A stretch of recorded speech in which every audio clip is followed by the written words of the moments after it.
Good morning everyone, welcome to in our Ayurveda reality channel. Okay, so हमारा आज का next topic है दोष वैषम्य। ठीक है, दोष वैषम्य। अब दोष वैषम्य को मैं अगर यहाँ पे लिखते जाऊंगा तो बहुत टाइम लगेगा। ठीक है, क्योंकि लिखना बहुत सारे दोष वैषम्य में लिखना बहुत है और समझाना शॉर्ट में। ठीक है, और समझना भी शॉर्ट में चाहिए ये चैप्टर को। इसलिए मैं आपको मेरे साइड में डायरेक्ट चैप्टर के पेज, चैप्टर के नोट से दिख रहा हूँ, चैप्टर के डायरेक्ट चैप्टर ही दिख रहा हूँ आपको दूसरे समय पर। ठीक है, तो आप वो देखिए, तो आप वहाँ पे देखिए, ये मुझ पर ध्यान दीजिए, मैं पढ़कर आपको समझाता हूँ। ठीक है, एक एक टॉपिक। ओके, चलो अब देखो, दोष वैषम्य मतलब क्या। अब देखो, दोष वैषम्य से आपको क्या समझ में आता है कि दोषों का विषमता, दोषों को विषमता की स्थिति में लाना। ठीक है, दोषों को एक विषमता स्थिति, उनकी नॉर्मल कंडीशन उनको वापस लेके आना। ठीक है, ये दोष वैषम्य बोलता है। ओके, मतलब दोषों को एक साम्य अवस्था में या उनको एक विषमता रूप में लेकर आना, ये दोष वैषम्य चैप्टर का काम है। ठीक है, अब यहाँ पे देखो एक श्लोक दिया गया है, आपको इसमें से सुश्रुत सूत्र स्थान का श्लोक याद करना है, जिसमें जिसका श्लोक है वात पित्त श्लेष्मन एवं ध्येय संभव भू हेतव। ठीक है, इसका मतलब क्या होता है कि दोष विषमय वृद्धि तथा क्षय दो प्रकार का होता है। पहला, शरीर के दोषों स्वाभाविक कर्मों में न्यूनता आना, मतलब ज्यादा ज्यादा कर्म हो जाना, जैसे दोष क्षय, और शरीर के दोषों स्वाभाविक कर्मों का अधिकता आना। कर्मों का कम होना दोष क्षय, और कर्मों का बढ़ना दोष वृद्धि। याद रखो। ओके, स्वाभाविक कर्मों का कम होना दोष क्षय, और स्वाभाविक कर्मों का अधिकता होना वो वृद्धि क्षय। ठीक है, बस इतना याद रखो यहाँ से। नेक्स्ट क्या बोलता है, दोष वृद्धि क्षय के सामान्य हेतु। दोष वृद्धि क्षय के सामान्य हेतु, आज हम इसमें दोष वृद्धि क्षय के सामान्य हेतु और सामान्य लक्षण, ये दो टॉपिक कवर करेंगे। ठीक है, तो पहला टॉपिक है हमारा दोष वृद्धि क्षय के सामान्य हेतु। अब इसमें देखो, आप इसमें यह वाला श्लोक है, सामान्य विषय सिद्धांत का श्लोक यहाँ पे लगाया गया है। सर्वदा सर्वभावन सामान्य वृद्धि कारण व्याप्त हेतु विशेष प्रवृत्ति उभयस्य तो। ठीक है, जो सामान्य विषय सिद्धांत का श्लोक है वो यहाँ पे श्लोक बताया गया। मतलब सामान्य विषय सिद्धांत के अनुसार सदैव सर्व भाव से द्रव्य गुण कर्म के समान होने वाले भाव यह वृद्धि को कारणीभूत करते हैं। मतलब जो द्रव्य गुण कर्म होते हैं यही दोष वृद्धि या दोष क्षय के कारणीभूत घटक होते हैं। मतलब दोषों को वृद्धि करना या दोषों की क्षय करना, ये सामान्य विषय सिद्धांत के अनुसार ही तय होता है, तथा उनके विरुद्ध उनका र्यास होना मनुष्य शरीर में इसी भी सिद्धांत के अनुसार दोषों का वृद्धि क्षय। मतलब देखो, सिद्धांत कौन सा सिद्धांत है, सामान्य सिद्धांत के अनुसार ही दोषों का क्षय, दोषों का वृद्धि उनके कार्य, उनके घटकों के ऊपर डिपेंड होता है। ठीक है, और यहाँ पे देखो और एक श्लोक है, वृद्धि समान है सर्वेशा विपरीत विपर्य। मतलब वातादि दोष गुणों के समान हेतुओं से दोष वृद्धि तथा दोषों का प्रकोप होना होता है, तथा विरुद्ध गुणों के अभ्यास का उनसे क्षय होता है। देखो, अब यहाँ पे क्या बोलते, जो तीन दोष है इनके समान हेतु से दोष वृद्धि हो रही है। जो तीनों दोषों के जो सामान्य हेतु है उनसे क्या हो रहा है, उन दोषों की वृद्धि हो रही है।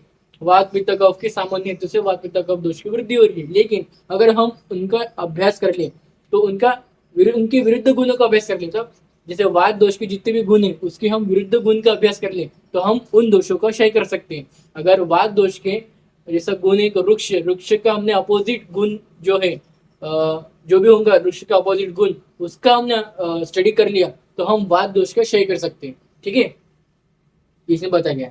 सो यहाँ पे दो हेतु बताए गए हैं, निज हेतु मतलब वैषम्य या क्षयात्मक दृष्टिकोण से, दोष के वैषम्य या क्षयात्मक दृष्टिकोण से दो हेतु बताए गए हैं, निज हेतु और आगंतुज हेतु। निज हेतु मतलब प्रमुखता से व्यक्ति के द्वारा सेवन किए जाने वाले आहार विहार का समावेश होता है, और आगंतुज हेतु मतलब विष वायु अग्निवाघात आदि का समावेश होता है। बस इतना याद रखो कि निज और आगंतुज हेतु में। अब दोष वैषम्य के रोग उत्पत्ति के सामान्य हेतु, रोग की उत्पत्ति के लिए सामान्य हेतु कौन कौन से है दोषों में। ठीक है, सो ये श्लोक आपको याद होता तो कर लो। आत्म इंद्रियार्थ संयोगपराग परिणाम चेति त्रिविध कल्प हेतव विकारणम संयोगस्तु प्रकृति हेतवो भवन्ति। चरक सूत्र स्थान का है 11/43, जिसमें क्या क्या होते हैं, आत्म इंद्रियार्थ संयोग, सेकंड क्या बताएं, प्रज्ञापराध, तीसरा है परिणाम। ठीक है, ये 3 मेन सामान्य हेतु है रोग उत्पत्ति के, दोषों में रोग उत्पत्ति करने के ये 3 सामान्य हेतु है, जो आपको याद रखना है, ये आपको पढ़ लेना एक बार। ठीक है, इसमें कोई समझने की कोई बात नहीं। ओके, प्रज्ञापराध अर्थ परिणाम मतलब क्या।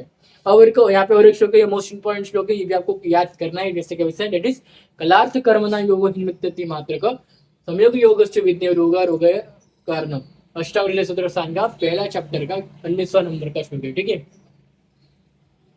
इसमें क्या बताएं, काल, इंद्रिय और कर्म इनका हीन मिथ्या अतियोग, ये आपने पढ़ा होगा उस चैप्टर में भी। ठीक है, चरक के चैप्टर में आपको आला दिया होगा डिटेल में।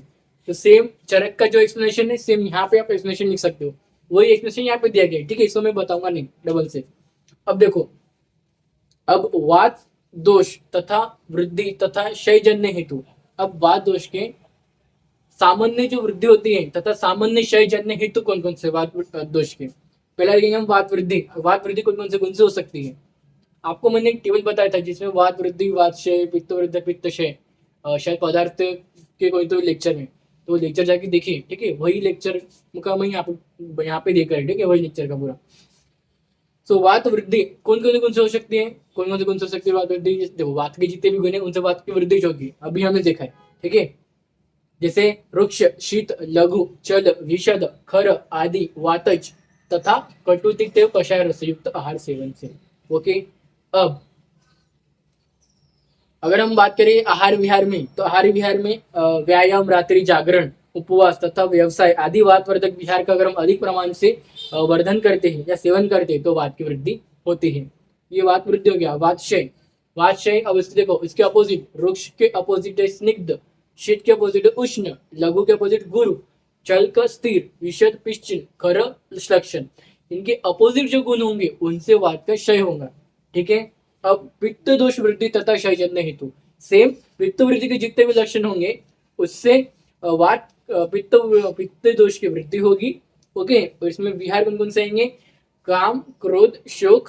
ठीक है, और उसके जब काम, क्रोध, शोक तथा आतप के अपोजिट में जो विहार रहेंगे पित्त क्षय में, वो पित्त का क्षय करेंगे। ठीक है, जैसे पित्त क्षय में सेम अपोजिट गुण कौन कौन से उसके, वो उसका क्षय करते हैं, और अपोजिट विहार कौन कौन से उसका क्षय करेंगे।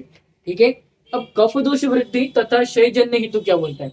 कफ दोष वृद्धि तथा क्षयजन्य हेतु, सेम कफ दोष के जितने भी गुण है और उनका विहार क्या क्या बताया है, अधिक व्यायाम या संतर्पण, व्यायाम और संतर्पण ये 2 विहार होता है। अब इसके अपोजिट जो रहेंगे वो कफ का क्षय करेंगे, इसके अपोजिट जो विहार रहेंगे वो इनका क्षय करेंगे, कफ दोष का।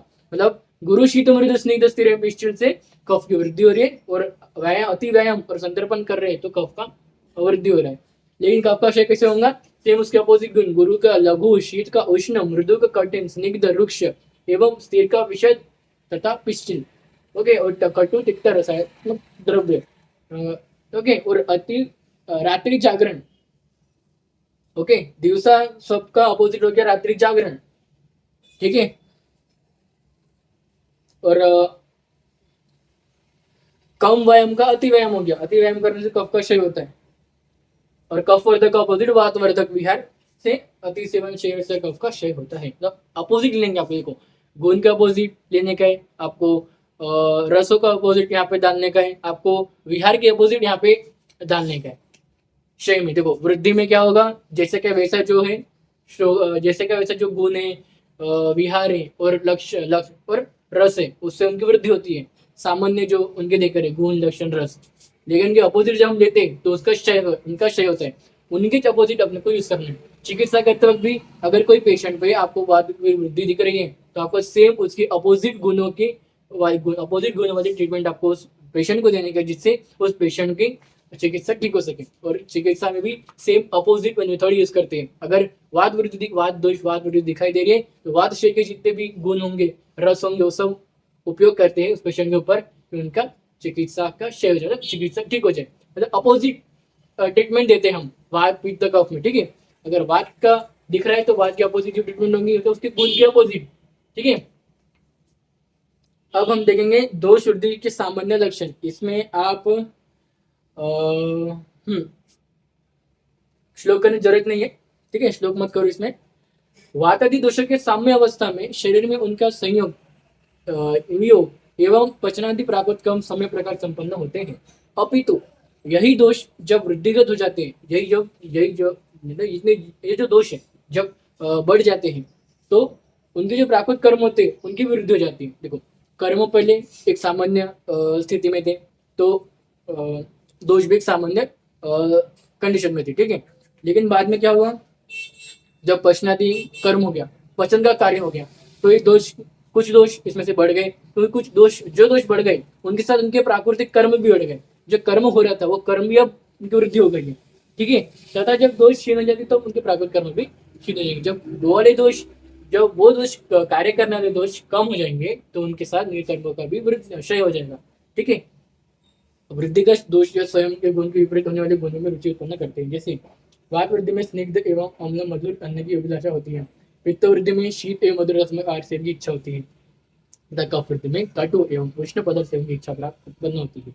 दूषक का क्षय होने पर मात्र स्वगुण समान होने वाले आहार विहार का सेवन करने की इच्छा होती है, ठीक है। देखो, कुछ नहीं, बस अब एक बार पढ़ने से आप समझ आएंगे पूरा, ओके। तो हमने क्या क्या देखा, दोष विषय का परिचय देख लिया, फिर हमसे एक श्लोक देखा, वार्ता शिष्मना एवं देह संभव देख लिया। तो हमने देखा दोष विधि की सामान्य हेतु, जिसमें सामान्य सिद्धांत का श्लोक आया है, जिसमें हमने दो हेतु देखा, निज हेतु और आगंतुक हेतु। फिर हमने देखा क्या देखा, दोष विषय में क्या मतलब रोग उत्पत्ति की सामान्य कौन कौन से, जैसे तीन ही है, आत्मा इंद्रिय अर्थ संयम प्रज्ञा पर परिणाम। फिर हमने देखा काल कर्म और इंद्र के अतियोग मिथ्यायोग, ठीक है। फिर वात वृद्धि क्षय के तथा क्षयजन्य हेतु, वात वृद्धि के सामान्य क्षय, सामान्य वृद्धि तथा क्षयजन्य हेतु देखा, सेम पित्त दोष देखा और सेम कफ दोष के देखा। फिर हमने क्या देखा, दोष वृद्धि क्षय के सामान्य लक्षण देखा हमने, ठीक है, दोष वृद्धि के, ओके। तो ये था हमारा आज का लेक्चर, शॉर्ट में था लेक्चर, ठीक है। कुछ नहीं था आपको, बस अगर मैं यहाँ पे लिखते बैठता तो लेक्चर बहुत बड़ा हो जाता, क्योंकि यहाँ पे लिखने को बहुत सारे, ठीक है, नहीं तो मैं यहीं पे लिख के दे देता था पूरा, ठीक है, ठीक है ना। चलो, तो नेक्स्ट है जो हम देखेंगे, नेक्स्ट लेक्चर हम पढ़ेंगे, नेक्स्ट लेक्चर में हमारे चैप्टर कंप्लीट हो जाएगा, ठीक है। नेक्स्ट हम पढ़ने वाले वात की वृद्धि, वात वृद्धि के लक्षण, वात क्षय के लक्षण। अब वात की वृद्धि होने के बाद क्या क्या लक्षण दिखाई देंगे, और वात के क्षय होने के बाद क्या क्या लक्षण दिखाई देंगे शरीर में, वो हम पढ़ेंगे नेक्स्ट से। पित्त वृद्धि, पित्त क्षय, कफ वृद्धि, कफ क्षय, ये हम नेक्स्ट लेक्चर में कवर करेंगे, और नेक्स्ट लेक्चर में ये चैप्टर कंप्लीट हो जाएगा हमारा, ठीक है। चलो, तो आज लेक्चर में यहीं पे एंड करता हूँ, ठीक है।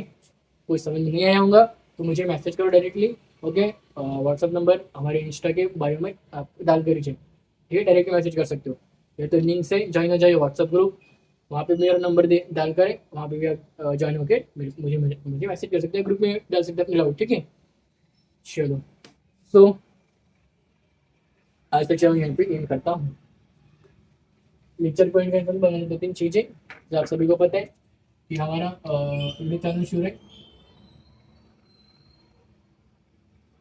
आयुर्वेदा रियलिटी करके। दूसरा हमारा शुरू है इंस्टा का ऑफिशियल पेज, ये भी आयुर्वेदा रियलिटी करके। तीसरा हमारा शुरू है WhatsApp group BAMS first year notes and lectures. चौथा हमारा शुरू टेलीग्राम का चैनल, इसका भी नाम BAMS first year notes and lectures, ठीक है। सो यूट्यूब चैनल में लेक्चर्स डालता हूँ, ओके। अब करने का, लाइक करने का, सब्सक्राइब करने का, फ्रेंड्स को शेयर करने का, और इंस्टा में लेक्चर्स के अपडेट्स आते हैं, और व्हाट्सएप और टेलीग्राम में डेली वीडियो जिनका लेक्चर साथ में नोट्स आते हैं, कंपलसरी आते हैं, ओके। और व्हाट्सएप में अपलोड को डिस्कस करता हूँ, ठीक है। चलो, थैंक यू।